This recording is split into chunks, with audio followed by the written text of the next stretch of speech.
Here are 5 cemetery tips to help you choose the right resting spot for you and your loved ones. So, we're going to talk about some tips that can ease a lot of stress and prevent a lot of concerns that families have. Just knowing some of these things can help you choose the right place for you and your loved ones. So, tip number 1, flowers and flags. Families like to place flowers and flags by the headstones of their loved ones, and knowing the rules is an important part of that. So, some cemeteries only allow artificial flowers. Some cemeteries only allow real flowers. And there's pros and cons to both, and there's reasons for both. And I'm not going to get into all that right now, but decide what you and your family want. If you have that, family history and you really like going out there in the spring and planting flowers by your loved ones' graves, that's what you've always done, then you need to pick a cemetery that allows that. And it's not cemeteries being mean and taking your flower arrangement away or anything like that, but they have rules, again, for specific reasons. But some allow only fresh flowers, some allow only artificial flowers. Pick the one that's right for you. Now, same thing with flags. And it was just Memorial Day, and the cemeteries are full of all these volunteers placing hundreds and thousands of flags on veterans' graves. Now, some cemeteries leave those flags out all summer long. It's a beautiful sight to see, and they stay out all season. Other cemeteries take them down within 2 weeks, and that causes a lot of concern for families. They think, oh, someone stole grandpa's flag, or my dad didn't get their flag. And it's really in the rules. Some of them do a cleanup right away, and some will leave them out. So know what the rules are in that cemetery and make your decisions on where you would like your family to be based on what you guys like to do. So what do you prefer? Artificial flowers or real flowers? Tip number 2 for veterans: know your veterans' benefits. And specifically, if you're going to choose a veterans only cemetery, veterans only cemeteries typically only allow the veteran and their spouse. And I know this can cause some, issues with some families wanting the children to be there, and the kids want, oh, we all want to be around dad, and the cemetery won't let us. Well, know that when you're picking that spot for your veteran loved one who can be placed in that cemetery.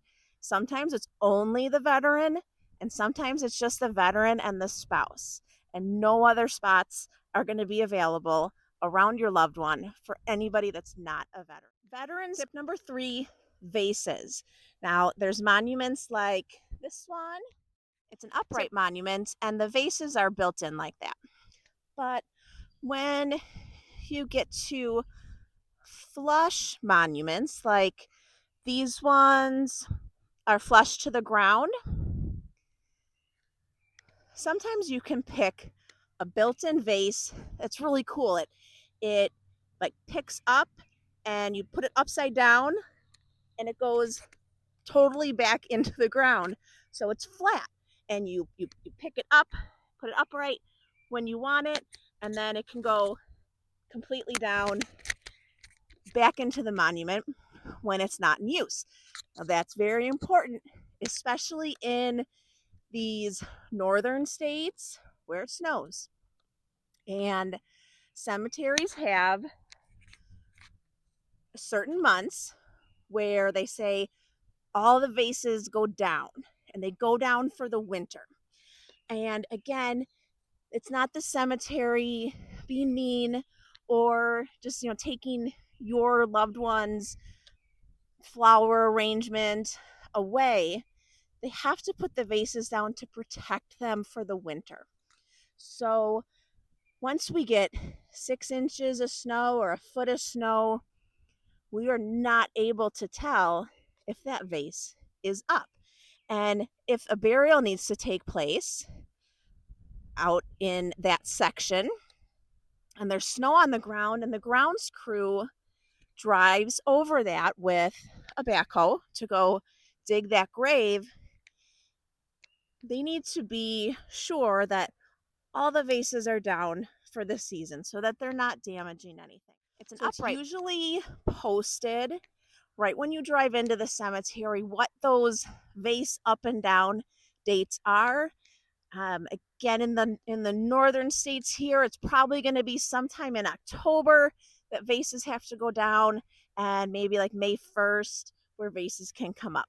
So if you have any questions, check those cemetery rules and kind of know before you go, so that if you're trying to make sure you keep that arrangement again, that you get it in time before it gets taken down for the season.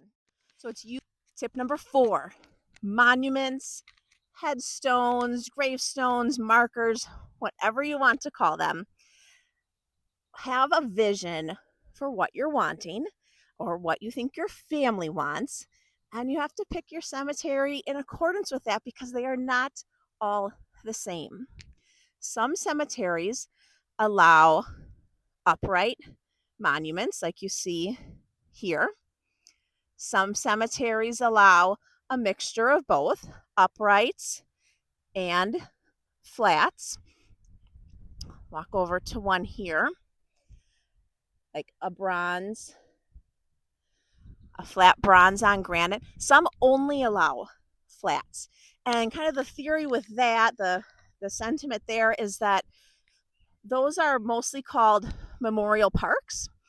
And their thought is when you're sitting there and looking out over the acreage, that it looks like a park. You're seeing grass and trees. You're not seeing row after row of upright monuments. And so I've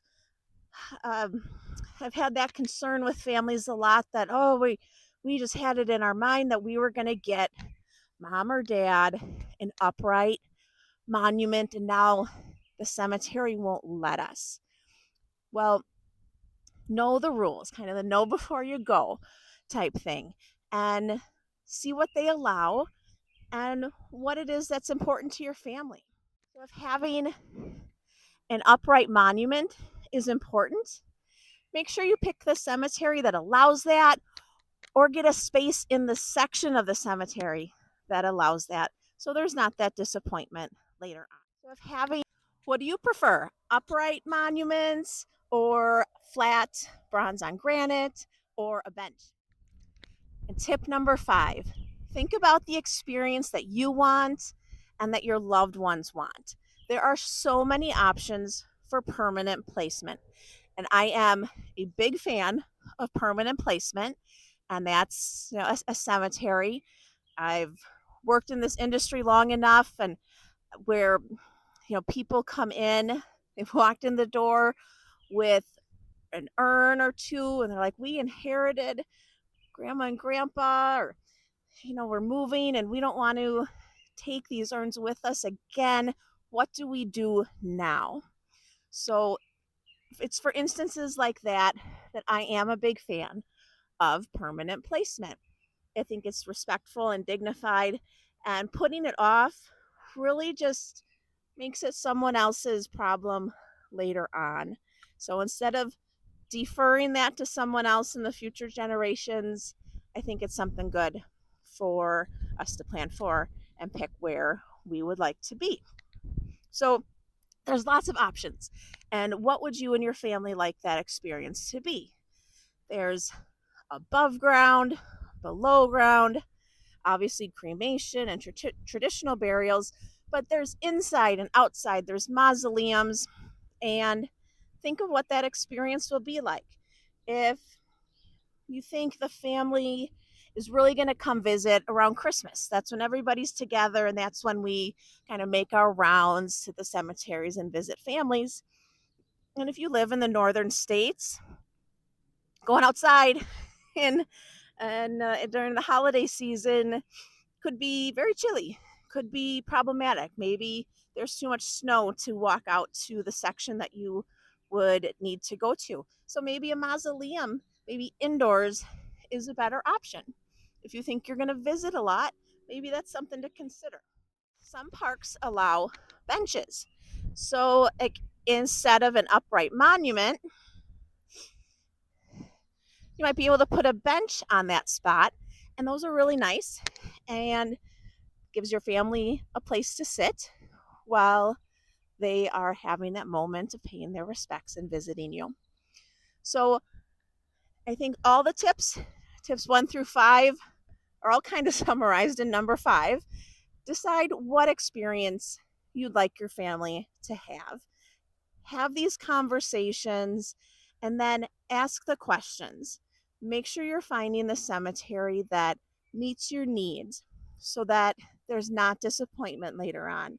There's not hurt feelings, and your family's getting the experience that they're hoping for with memorializing you and all the loved ones. So, most of these cemetery rules can be found right when you're pulling into a park.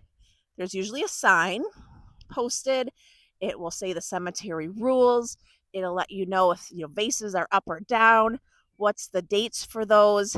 If there's not a sign, there's probably information on their website, or call the office and talk to somebody and get the information. Some parks, so friends, cemeteries are such beautiful, special places, and I just hope you find these tips helpful in locating the cemetery that's perfect for you and your loved ones. Ask the questions, talk to your family about what's important to everybody, and learn the rules at each cemetery so you're matched up with the right spot. I'm Holly Miller with Stories of a Lifetime. What other cemetery questions do you have? Let me know, and I will help you out.